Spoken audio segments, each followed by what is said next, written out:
All right, so everyone, thank you so much for joining us today for our session on resume and cover letters for mature students. Especially special shout out to those of you who are newcomb scholars who are here today. It's great to see your faces, which I don't get to see quite as often. For those of you who don't know me, I'm Lindsay Mosvik, the Associate Director in the Center for Women and Gender Equity, part of my job, and one of the things I really enjoy is getting to administer our scholarship programs and getting to offer events like this to make sure that we're reaching out to all of our wonderful students on our Westchester campus. So a few logistical pieces as we get moving. We've been living on Zoom for a while, but I always like to offer just reminders.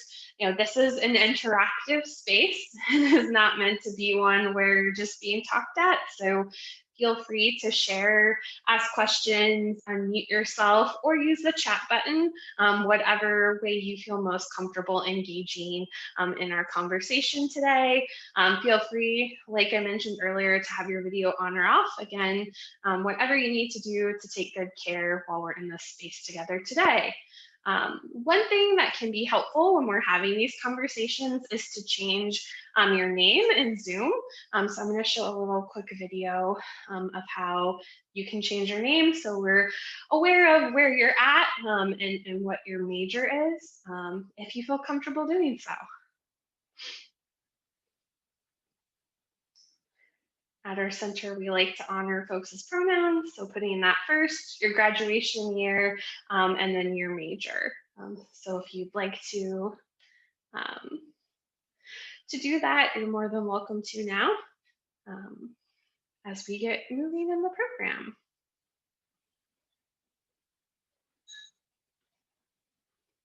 All right, so actually now I'm going to turn it over to our main speaker today. I'll let Kate introduce herself to everyone as we get started. Hi, everyone. So I'm Kate Shellaway. I work in the Career Development Center on campus.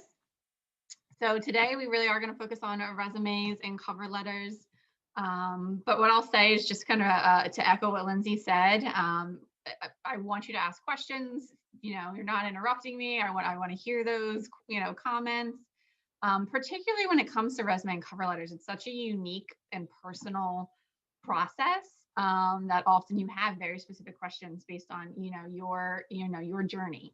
So do not hesitate to ask anything that's on your mind.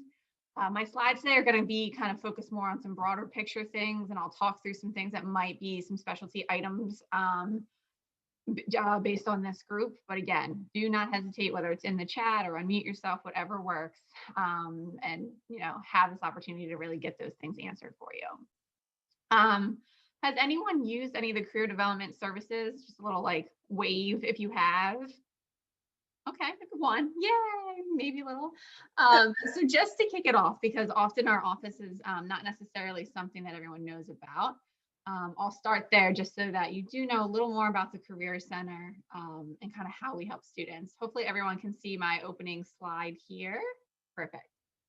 So the Career Development Center really helps with the scope of your career journey. So whether that's, talking through your next step and path. For many of you, you've had a unique journey to this. So you've probably had the reasons of why you're here now and pursuing the degree that you're pursuing. So we're always happy to have that in-depth kind of career exploration conversation through networking, the job search process.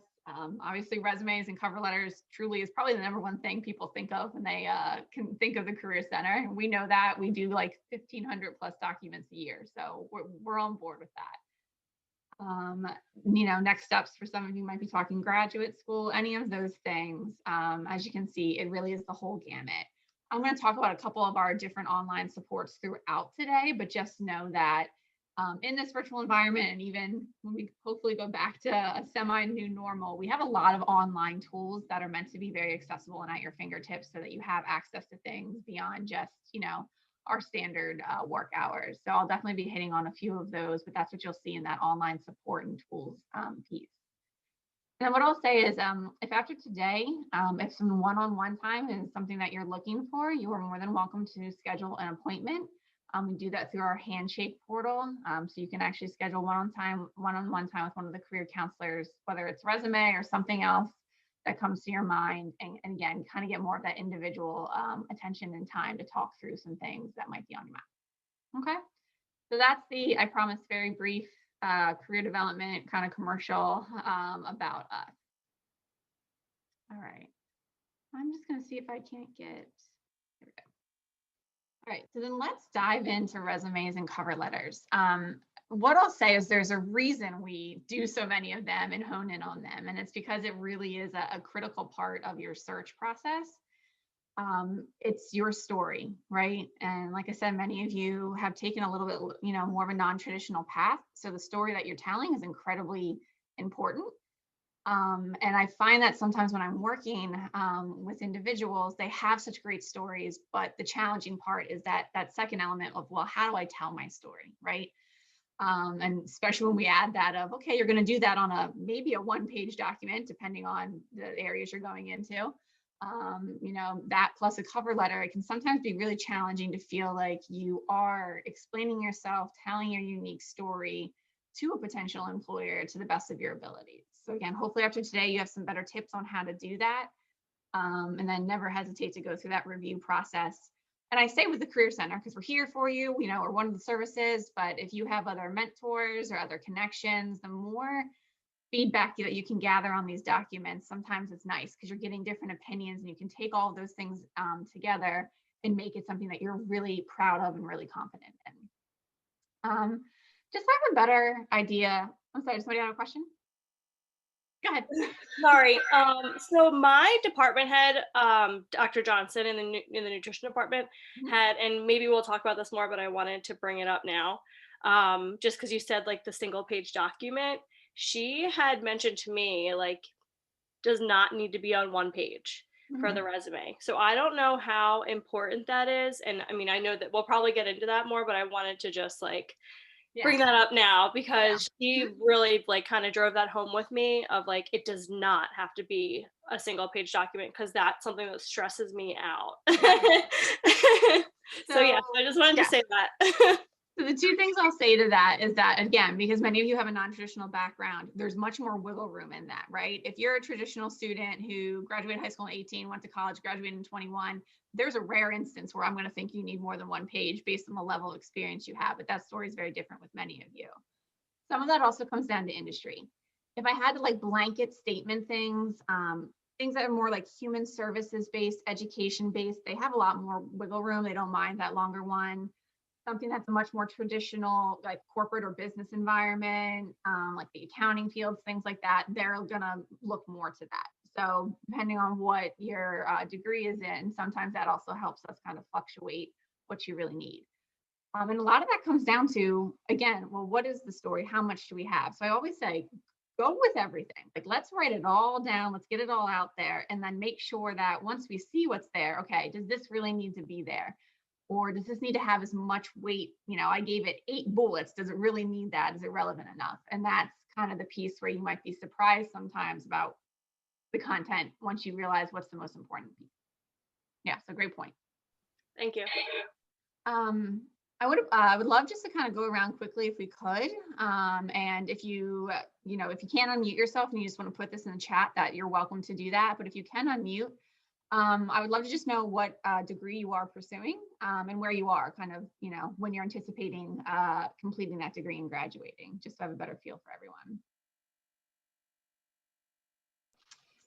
Hi, I'm Takia. I'm a senior social work student. I'm also taking a minor in psychology, but I did raise my hand real quick because one of the issues that I'm having with my resume is that I created it like, I want to say probably back in like 2007. And I've just been adding and subtracting, and to me it's repetitive because of the kind of work that I do. Like I've even gone back to a certain job 3 times, and it's like I'm sure it's a way that I can condense it and make it easier to read and still like capture everything that I need to capture. And I just don't even know where to begin. I just looked at my cover letter like this is so outdated. It's ridiculous. So like yeah, I definitely need help with that. But yeah, I'm a social work major, and my intended graduation is in May 21.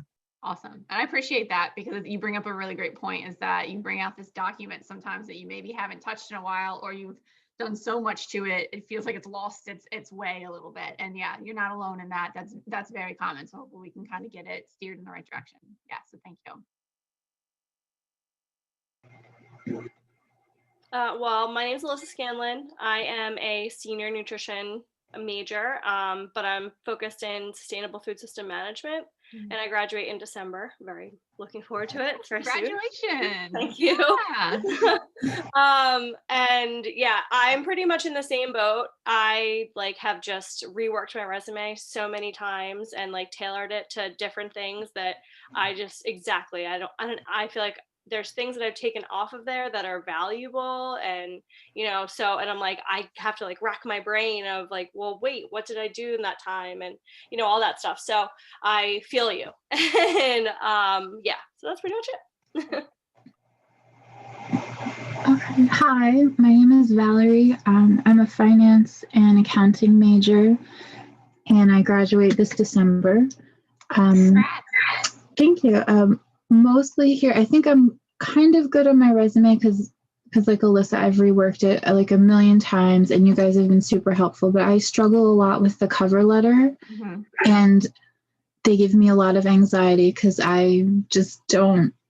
I feel like I don't have enough to put in. I don't have like a whole list of, I don't like all these little leadership like boxes to check and things like that. So that's very stressful for me. So I would definitely like some help with that.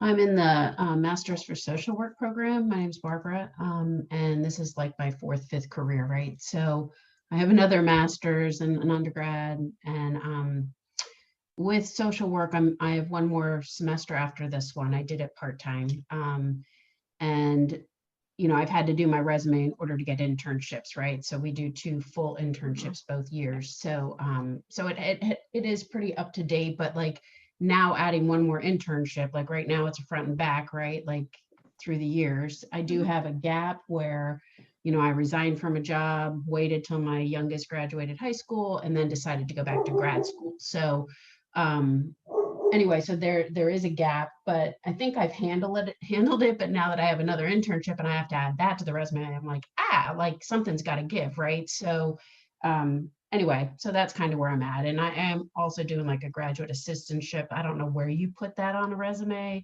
And then there's different certifications I've had to do and stuff like that. So there are things I need to add, but anyway, that's kind of where I'm at. Perfect. Hey everyone, I'm Jamie. So I'm also Barbara. I'm in a career change as well. So I have a master's in student affairs and higher ed, and now I'm going back for a master's in speech language pathology. So it's like a very different field of discipline. So that's my background, and I'll be graduating in May 2022. Feels weird saying that, 2022. Yeah. Great. All right, well, I appreciate that.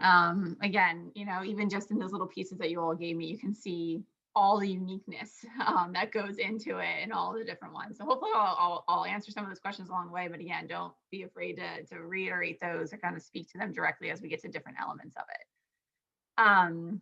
And I think a lot of you kind of hit on the head of this piece of like, I'm updating it and I have to look at these old things, right? Because this document really is meant to be like a living thing. It should be constantly kind of looked at, because you never know when an opportunity is going to come across your path that you want to apply to, or a networking moment comes and somebody asks for your resume, right? So that's the other reason we really hone in on it, because you want to make it before you need it. Because as you've probably all seen, this takes time to even just update an old one. It takes time and it takes work. But we really just, want you to have one that you're really happy with. And, if I was your dream employer who happened to show up today, you'd be like, here you go, Kate, I'm confident to give this to you. I'll say kind of on a larger scale of a job search process is a lot of the times when we're speaking about job search, I'll hear students say, I'm not getting interviews. So I'm like, well, let's start with the resume and cover letter because its whole goal is to pique someone's interest to get them to say, I want to interview you, I want to learn more. Whereas if you're getting the interviews, then you can probably be pretty confident that your cover letter and your resume are doing their job and they're getting you to that interview phase. And maybe it's interviewing that we need to work on a little bit more. So that's just a way to kind of evaluate it. Because what I love about the resume is it's self-reflection work. Like it's prepping you for all of the things you need in career because you have to reflect on who you are and what you're good at and what your experiences have brought. And those are the exact kind of questions you're going to get in an interview. So I really like that it's laying the foundation of that self-reflection piece. Okay. So then we're going to talk a lot, obviously, about some content pieces, but I always like to start off first with this idea of a first impression, which truly boils down more to the look and feel and the format of your resume than it does even with the content.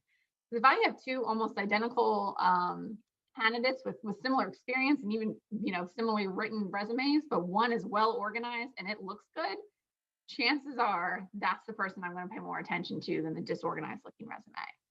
Has anyone heard kind of like how quickly does someone make that first impression on your resume? It's like 30 seconds or 60 seconds. Yeah, very good, right? So if you're put yourself in the employer's shoes, they sometimes have hundreds of documents to get through. So that quick impression is certainly part of it. The hard part is there's not a perfect format. So I'm not going to tell you like, here's the one template and I want you to use it. Just like we've been saying, it really depends on what your content is, what we're trying to fit in, all of those pieces. On our website, we do have some good samples. So if you feel like you really need to start over with the format, and I'll show you those before we head out today. Our website, it does have some good visual examples. But the biggest thing I'll say overall with format is just keeping those decisions consistent. So if you're going to have your dates 2 inches in from your right margin, they better all be 2 inches in, right? You're going to capitalize your headers and put them in the center and in bold. That's great, but make sure they all look like that because that's the easiest thing for that inconsistency to make a resume look sloppy. Common questions I get are things like, do I have to end my bullets with periods? Doesn't matter. I don't care. Just do it consistently.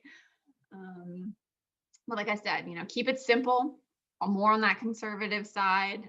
No one has mentioned like a marketing or a graphic design major or anything. So, right, you're in more of that traditional kind of search setting. So just, no crazy fonts, nothing too overly worked. Because sometimes people are like, well, I want to be different. So I'm going to make my name purple. It's probably not going to make you look that different, right? It actually might print weird for the person on the other end. And then all of a sudden your name's not there. So sometimes it might feel boring from a format perspective, but you're keeping it really streamlined so that it is very applicable to a wide audience that you're applying for. So again, I know that's like super general on format, but are there any format kind of based questions on your documents?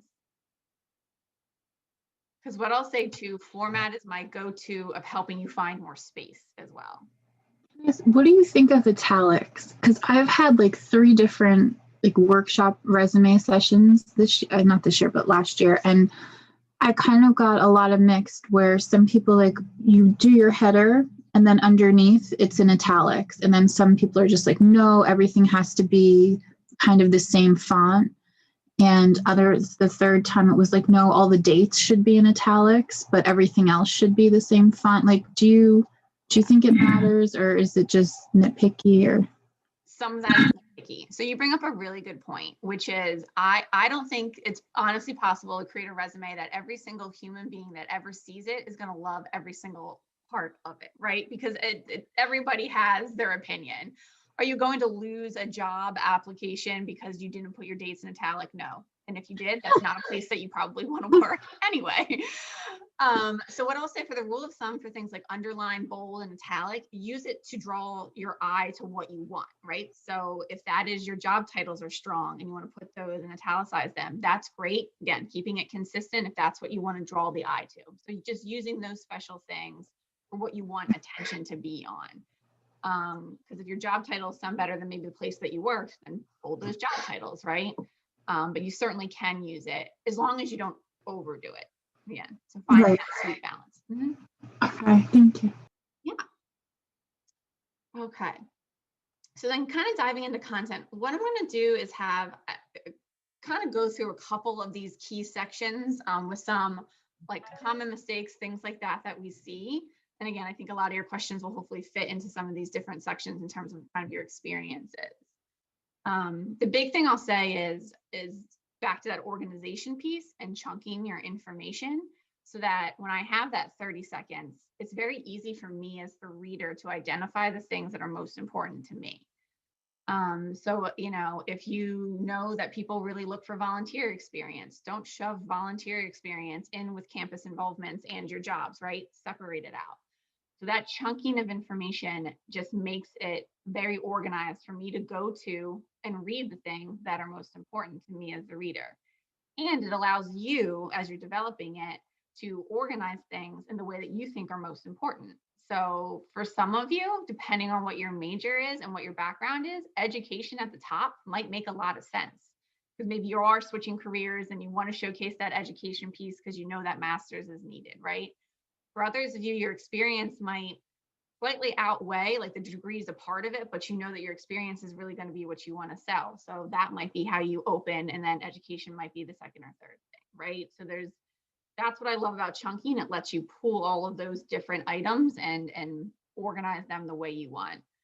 And sometimes for people, you might end up having more than one draft of your resume.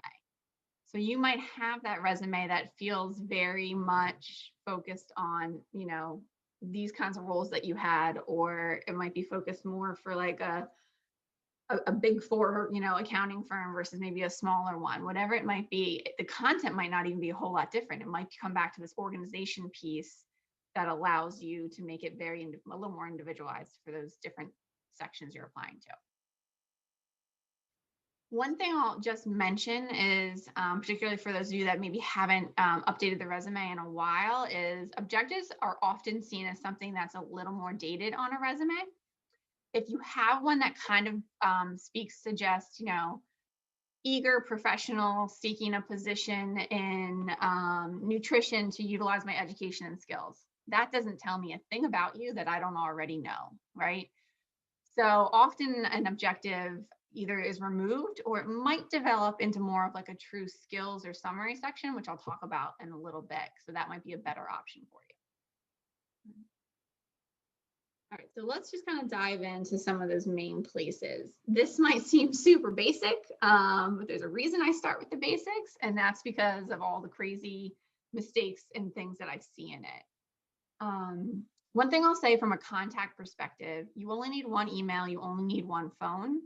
Hopefully you all have access to a phone that's pretty much solely yours, but if you are in a home environment where maybe you have multiple people that could answer that number, right? Like you have to be careful of those types of things.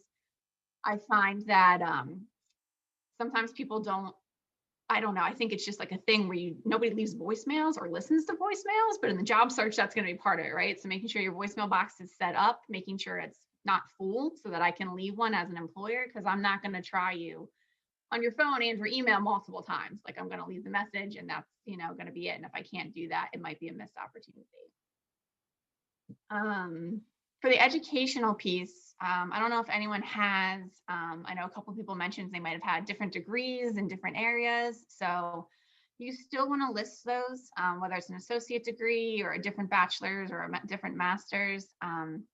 They really tell a big chunk of your story, and there's something that can separate you from someone who's had more of that straightforward step-by-step approach to their education for the job that you're going for. So listing those is always a great idea. If you took a large sum of classes somewhere else, if you were there for at least a year, you may list them, but you might not, because sometimes people just took some courses along the way. But then you came back here to finish your degree, and you can just kind of list that ending degree here at Westchester instead of listing all of them. If anyone is feeling like they're in that position again, maybe it's that you're transitioning from a different career, or you're coming back now and kind of, finding that path. especially if you're applying for an internship, a related or course highlight section might be helpful because your education is one of the biggest things you're relying on. So it lets you get some buzzwords on a document, right? Because you're listing your class titles. So it's giving you some relevant keywords that may or may not be as present in your experiences because you are going in this new path. And one of the reasons I pick on that as it's an optional idea is that, sometimes your application is going to go through a machine. It's going to go through an applicant tracking system. And that tracking system is going to say, here are my buzzwords, rank this resume on those buzzwords, right? So it's an easy way to get some of those key industry language on your document, which might not be possible in some of your other sections. Any questions about the basic pieces here? Can I ask a quick question? So I noticed there it said, and maybe you said this and I was distracted at the moment, but so we don't need to put our actual address there anymore? So you really don't have to, particularly if you're posting your resume anywhere. I would encourage you not to, just from a privacy and safety perspective. Yeah. Some people use it or don't put it on if they maybe are looking at a different location and they don't want someone to be like, oh, do you really want to commute from Westchester to Allentown or something? So they might take it off in that sense. From a communication standpoint, again, your resume is to get to the interview piece, right? We have a lot of phases before we hire and need all of your details. So definitely just that phone and email, you can certainly use just that. All right, so then just taking a peek at the skills section. Does anybody have one? Just like, again, show of hands, like a true summary, profile, or skills section on their resume. Okay, a couple of you. All right.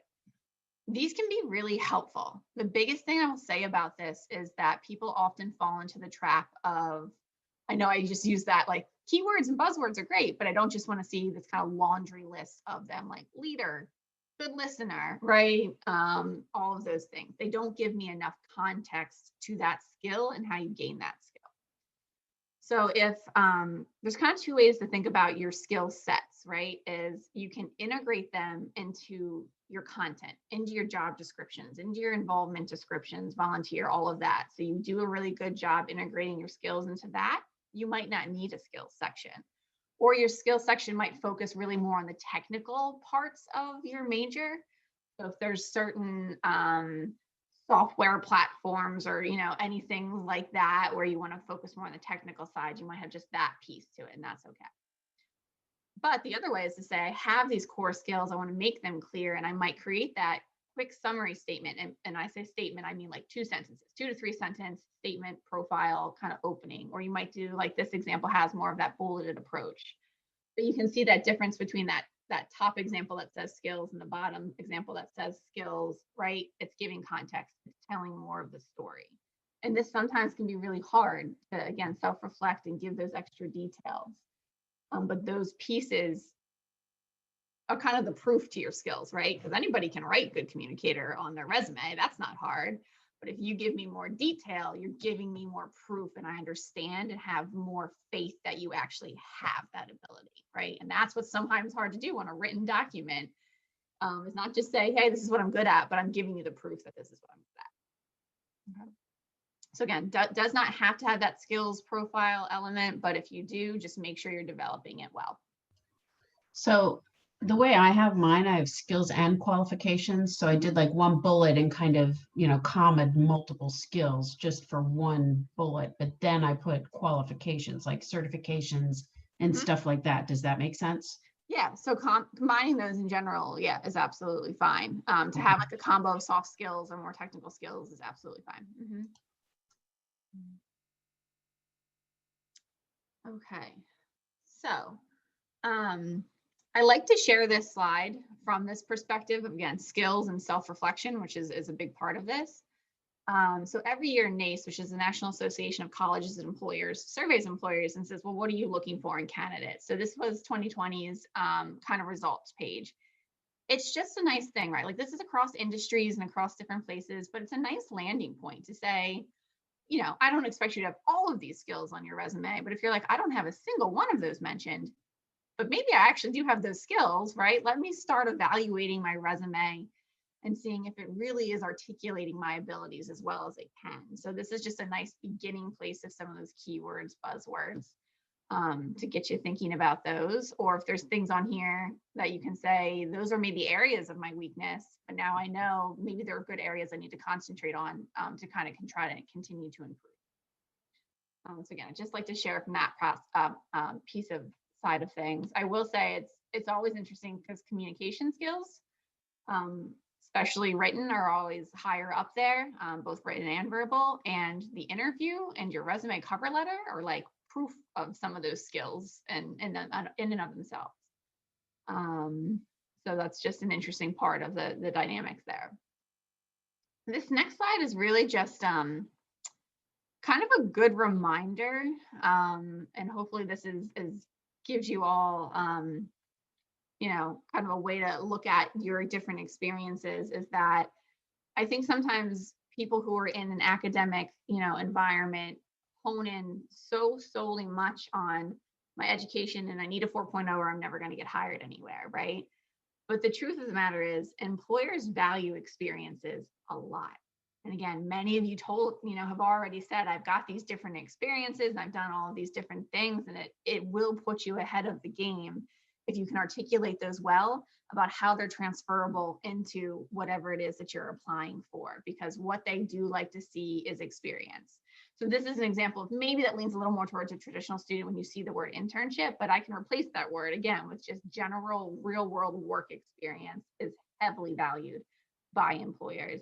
And that's what you all can really rely on as long as you know how to talk about it. Okay. All right, so we're gonna move on to kind of the last big chunk of the resume piece, which is how do I write about my experiences? And this is definitely the hardest part. It's one of the reasons I encourage one-on-one time to look at your resume, because I will often sit here and I will look at an experience from a student and I will say, just talk to me about it.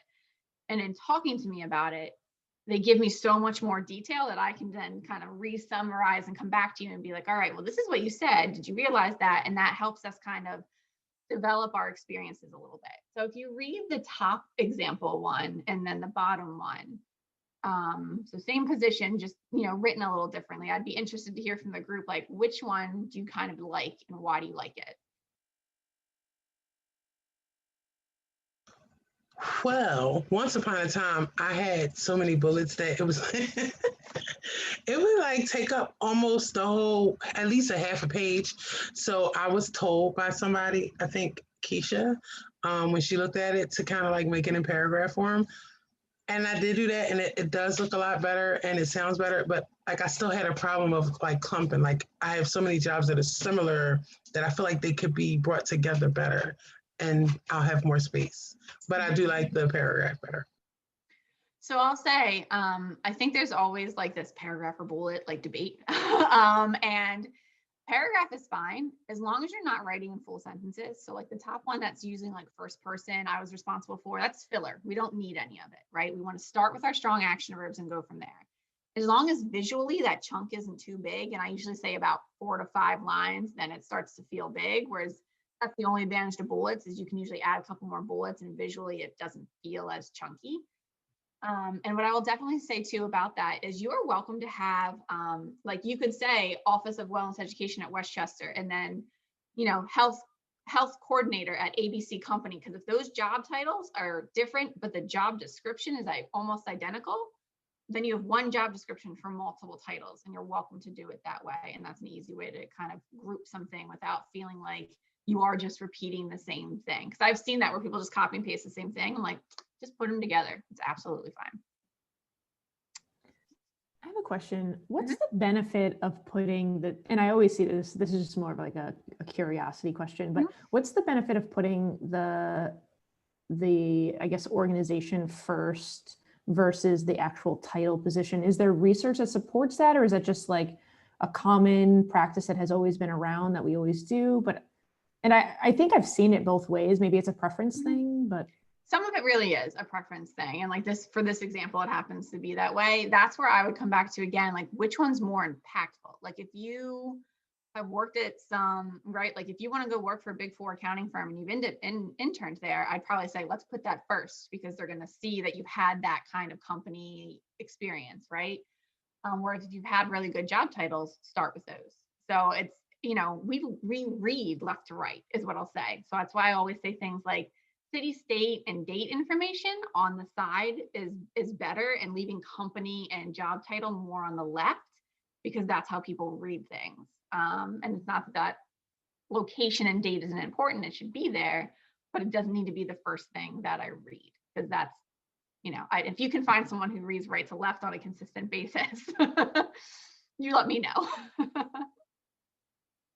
All right, so yeah, so that's the thing with kind of like when we talked about skills section, is you want to make sure when you're talking about those experiences that you're speaking and giving them more context, right? So if you look in the first example, leading groups is not a bad thing. Like that's a great experience to have had. But facilitating group discussions on healthy lifestyle choices tells me more, right? Maybe I facilitated 10 groups of 5 students in the course of a semester. Now I'm even giving some quantifiable, information there. So I'm not saying that every single one of your bullets has to be super long and have all this detail, but a great way to go back and evaluate is to look at that bullet and say, am I really just focusing solely on what the task is? And I apologize, I know this is a very busy slide, what the task is, instead of kind of these second pieces. And the questions that are up here, that who, what, where, when, why, how, if you start asking yourself those questions, you'll develop it into not just what did I do, what skills did I need to do that, and what was the result and purpose of that task. And that's when you really start to develop your descriptions a little bit more. So again, I know there's a lot on here. It's really meant to be a nice reference for you, because like I mentioned, when I sit down with a student, that's what I'm doing. I'm like, tell me about this job. Oh, why were you doing that? Did anybody help you do that, right? And asking these questions, pulling all of this extra detail, and then we can write down, that little summary and then work it back into a nice, concise little sentence about that task. So taking it from what we call more that task oriented to accomplishment oriented and accomplishment based writing is really what makes it an okay resume kind of take it to that next level. Because like I said, what these employers are trying to do in resumes or an interview is find the proof that you have executed and done the skills and tasks that they need you to do. That is what they're looking for. And if they can feel confident that you've given them the proof that I've got examples of when I've done this, then they feel right that you'll probably be able to do it again should they hire you. And that's what all of these things are kind of trying to put together for them. All right. So this last slide is kind of just a good common mistakes, and we've gone over some of them already. I cannot say enough that those small elements of spelling errors and typos are really important. This is your one document or your 2 documents between your resume and cover letter. That's all I'm asking for. So if that's got a bunch of errors on it, again, I don't have a whole lot of confidence about what you could bring to the table as an employee. That's why I said, get it checked.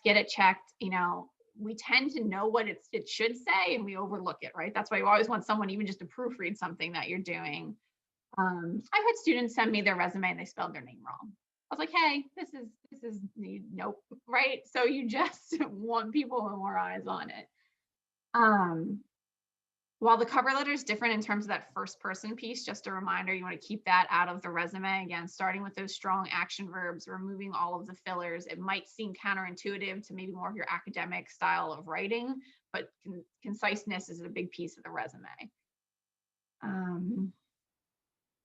Any other, again, there's a couple up on there, and I know we've spoken to a lot of them before. I will say too, references and the scope of the resume do not need to be listed there. You don't even need to indicate that you have them. It is an assumption that I'm going to, when I ask for them, you can provide them. So that might save some space for some individuals. And I also just like to bring it up as a reminder. A lot of you have been out there in the working world, so you know this, but thinking about those references and who they might be, because some of them might be pulled from your prior experiences, because they might still be very strong references for you. But then you also might need to find and make sure that you have some references in these new paths that you're headed down as well. So just that kind of reminder that those references will be not far behind the application process. And that can just be a new document, copy the header from your resume, put their information on there and their contact information on there. So again, when asked for it, you're ready to hand that over. Kate, I know one of the questions we got prior to the event was about folks who took time off around having children and might have gaps in their resume around those dates. And I know the bad example used just a year and the good example is specific about a month, but can you speak at all to sort of those gaps in experience and how best to address them either in the resume or how to navigate that? Yeah, so from a resume perspective, one of the ways, depending on your experience, that you can chunk things is, again, if you have like a relevant experience section and then another experience section, sometimes it lets us, I don't want to say messing with the timeline, right? Your timeline's still truthful, but it just takes it out of so chronological that people tend to focus less on it. So that's just like a good trick in working around that. But the other part is again, it is part of your journey. So if there is that break and you feel like it needs to be addressed, that is also where the cover letter comes into play, because the cover letter is an extension of your resume, not a repetition of it, which sometimes can be challenging to do.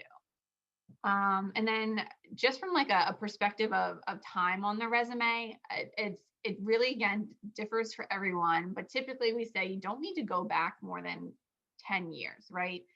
Depending on that experiences and what you've had, we might even shorten that timeline, but that's a general rule of thumb. If it's prior to that, you really don't need to go any further back than that. So that might take care of some of your gap pieces as well. What I'll say about the gap too, it sounds like pretty much everyone in this group is, you are back for a new educational piece. So I don't want to say it in some way that eliminates your gap, but to an extent, right? You're getting a degree that you need to make this next step for yourself. So kind of all the experience you have is this great piece that makes you different. And now you're getting this degree and you've had world experiences to get a lot more out of your degree. And that's kind of, it just changes how people look at your timeline in that sense. So that's another kind of benefit or piece to that. So what about resume questions overall? I know we kind of hit on a lot of different things. I'm trying to think back to everyone's intros about the different pieces that they had. But what haven't we talked about or what haven't we answered before we kind of head over to cover letters? What about community service? Do you still put that or not really? Absolutely. You can certainly still put that. And I think that you're in our social work program, right? Our master's in social work. Right. So that's a more human services field. So that community involvement is something that they can often look for. So I would certainly put that, and all the rules apply, right? Like pick things that maybe you're more highly involved in or things that maybe were more recent. If you do have like, decades worth of experiences, picking and choosing might be important for you. Yeah, so can I just clarify something that you said? So don't go further than 10 years back on your resume. Is that what you said? Yeah, general rule of thumb. Now, again, what I will say is if there's something from that previous experience that is incredibly relevant to what you're doing now, right? Because some people started in a place, went somewhere else, now they're going back to that place, right? So then we can discuss that. Now, what I will say is it might not need as much detail as things that are more, that are a little bit newer on the resume. So it might even be more like a job history where you're labeling like what you did and where you did it. But you might not feel like you need as much emphasis or any bulleted descriptions of those experiences because maybe your internships that you've had now are showcasing those skills well enough. And all you want to do is show, hey, I've been doing this for a while in different places. So yeah, it might just be company title and dates. Yeah. Oh, really? Okay. So something that, or maybe not even do bullets, just put the company and the title and the date. Okay. Yeah, depending on what that situation is. Absolutely. Yeah, I had kind of wondered about that myself. Like I was a massage therapist for 11 years and I'm complete, change. But like, that's a long time to be in one career that, was very successful and I worked really hard, but like to be completely different and not related at all to what I'm doing now. And like, I hate to not showcase, like I had these great jobs and like, what I gained from that, but it's not related at all really, so it's just like, I've always wondered that, of like, how do I make that connection and show that I've held these great jobs, and I am a hard worker, and like Mhm. I've made a change. And Mhm. so yeah, so I'm glad that that was brought up, because I've Yeah. wondered the same thing. Yeah, so for you, it might be something more similar to a job history, or again, it's, you don't need 5 bullets under each one of your experiences, right? Like you might only have 2 under one and 6 under the other, and that's fine. And it might focus, just like you were saying, to only the transferable parts. I think you said you were a therapist. Is that what you had said? Massage therapist. Massage therapist, right? Yeah. But like that is very like client based, understanding someone's need, understanding someone's health and pains, right? Like I don't know what you want to do in nutrition yet, but I could see some overlap there, right? Yes. So those, yeah, it is focusing on that transferable bit.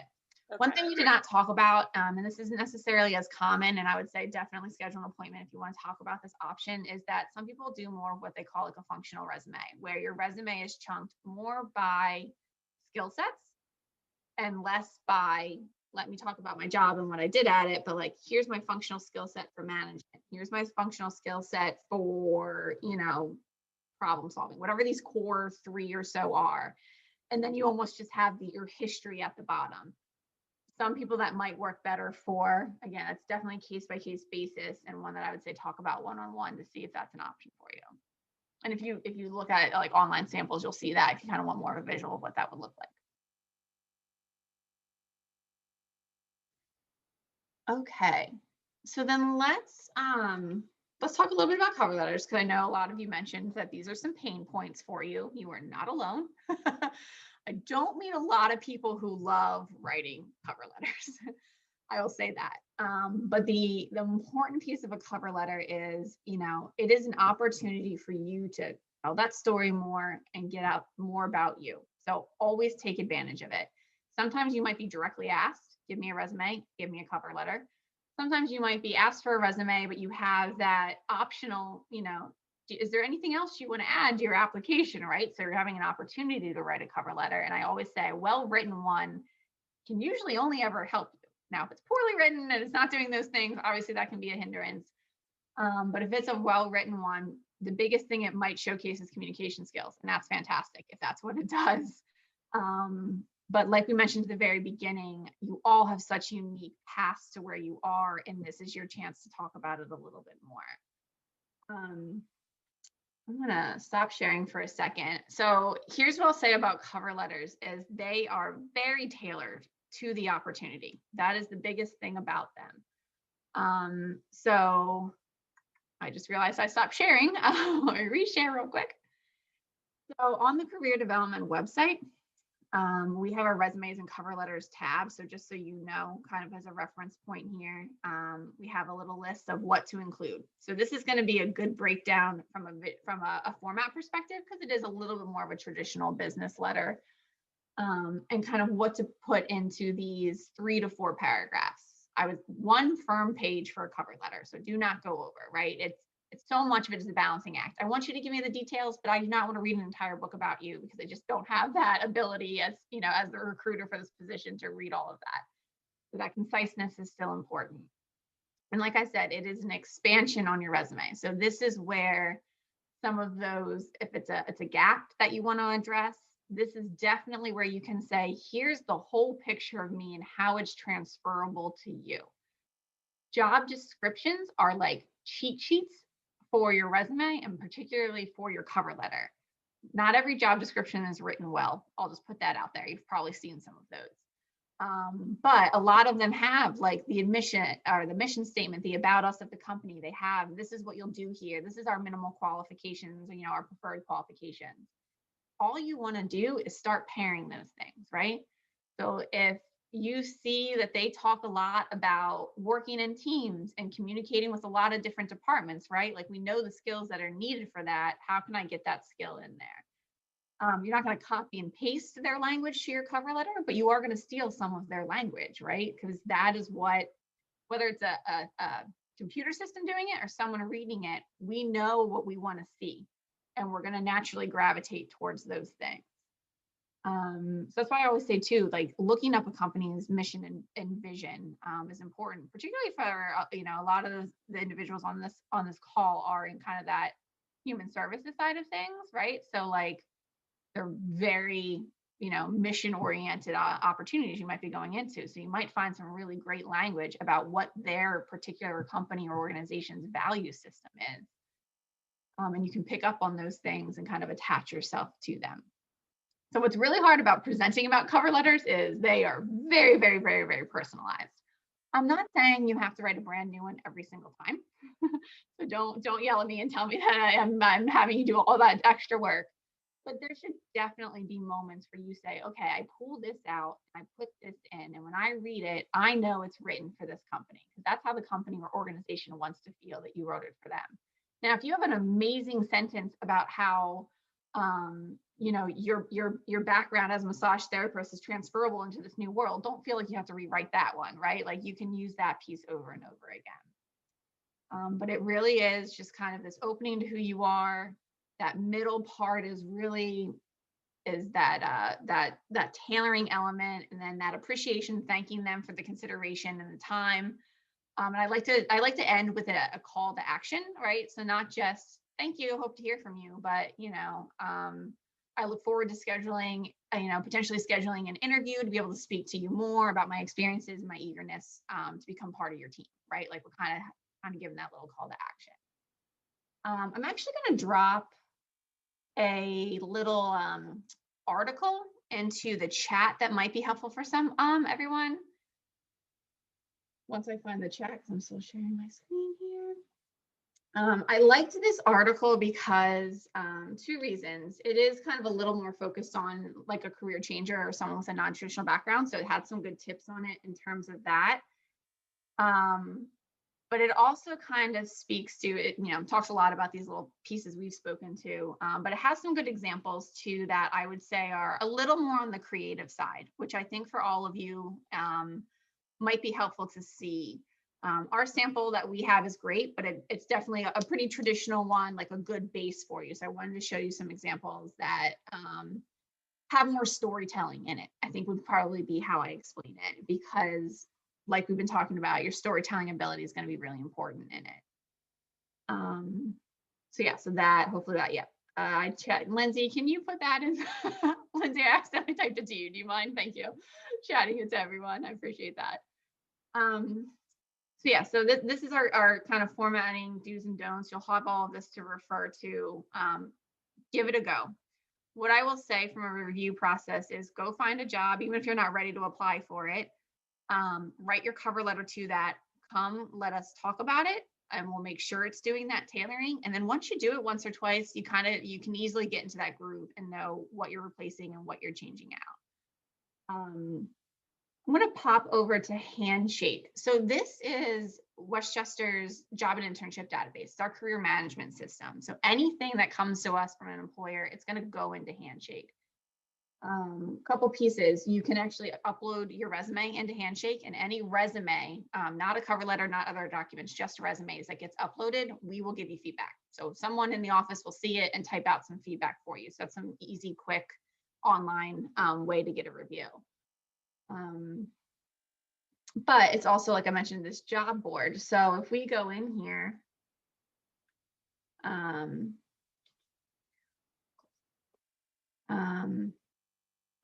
look at a description, you can see, it's giving those qualifications. It's saying all these great buzzwords, right? This is what I'm talking about. These are the items that you want to pull out of a position. Of course, I happen to pick one that's here. Hey, it's a graduate assistantship. It has all of this great content for you to begin to say, we often say, like, find the hurt, find the pain that company is talking about, because that's what the job is that they need. And how do you fulfill that? How can you solve that and resolve that for them? Okay. Actually, this is reminding me, I know someone had a question about graduate assistantships and where they go in the resume. An experience or work section would be fine, because it is a paid work experience. So if it's relevant, you can certainly put it in there, or if you have a related relevant section. If any of your sections ever feel, if either of those sections feel too big or too long, GA-ships could also go under under education, right? So that might visually, you might say, I've got way too much under this section. I want to pull my grad assistant out. put it underneath education just to give it a little bit more of a spotlight, because maybe your education section isn't as detailed. So either So would be great. Sorry to interrupt. Would you actually write something about it or just put it down? So you would do like bullet points. So like if I did under Westchester, did the MSW, did the years, blah, blah, blah. And then underneath it did graduate assistantship and then did bullet points of what I did. Is that what You absolutely can. Oh, Yeah, it's you know, I know everyone's GAs might differ, right? I know some people have them that, you know, hey, I got my GA, it's making me money, it has nothing to do with what I'm doing in the future. So they might just put it under education as a line with something more minimal. But if it has any transferable pieces to it, yeah, it certainly deserves that time. Okay. Cover letters. I know we're at our time, but what can I answer about those? Any questions about? I like the template. Thank you for that. That I've seen a lot of them, but that one was pretty good. But I guess I have a little question about filler, because I'm kind of changing over, and you know, like I've been, without like getting too deep, like I've been a family caregiver for a while, and I do have different job experiences, but when it comes to cover letters, I feel like most of the stuff people talk about putting in there are like, they want to see specific achievements, specific awards, specific leadership. I don't have a lot of specifics, like, and I know a few other people that are kind of returning students or non-traditional, and like we're not necessarily all like presidents of clubs and, you know, all of that stuff, even though some people are, and that's great. But I kind of feel like I don't have a lot of that filler stuff for my cover letter. I've just been like grinding for years. So well, I think I definitely appreciate that, and I can understand that. But I think what it comes down to though is somewhat maybe just being even and hopefully we can like help talk you through that, being confident in the experiences that you do have. Like you just said, like I'm a grinder, like I've done that, right? That is something, we can use different words, but that is something that we can translate onto a cover letter of my work ethic, right? Like it doesn't matter what I'm doing, I give 100%. I am someone that's always going to show up, I'm someone that's easily always reliable, right? All of those things. So you know, it really is pulling out from your story what you do have. And it you know, I don't want to say it doesn't matter where it comes from, right? But to an extent, you know, you can be a leader without having a treasurer title from a club, right? Like there's a million ways to showcase leadership. You just have to know what kind of leader you are and be able to give an example of when you showed that style of leadership, right? So it might be really helpful just to sit down and talk a little bit so that we can together kind of work out. You do have work experience, you have learned things, there are things that are transferable, and just get you more confident in talking about those.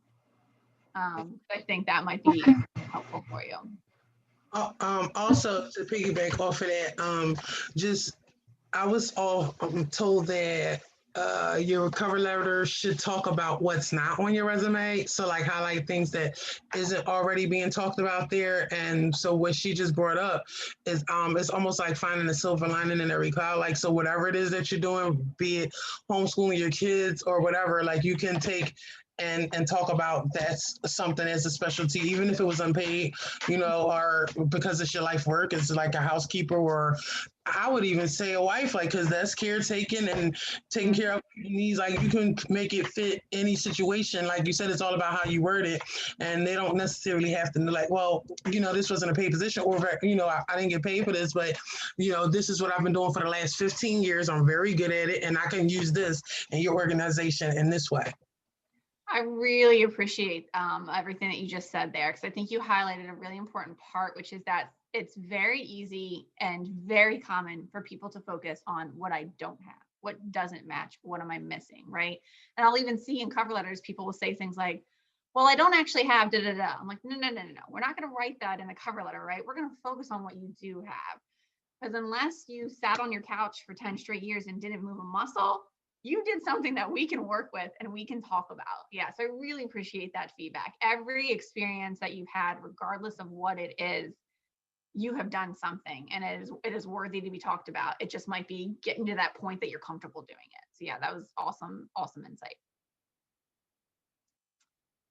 All right. So again, I know we're a couple of minutes over and I'm happy to stay on and answer anybody else's individual questions. If you have some, we can certainly talk about those. But I think from a presentation standpoint, we're certainly wrapped up. So I know some people already had to jump off, but if you need to jump off, that's no problem. Thank you.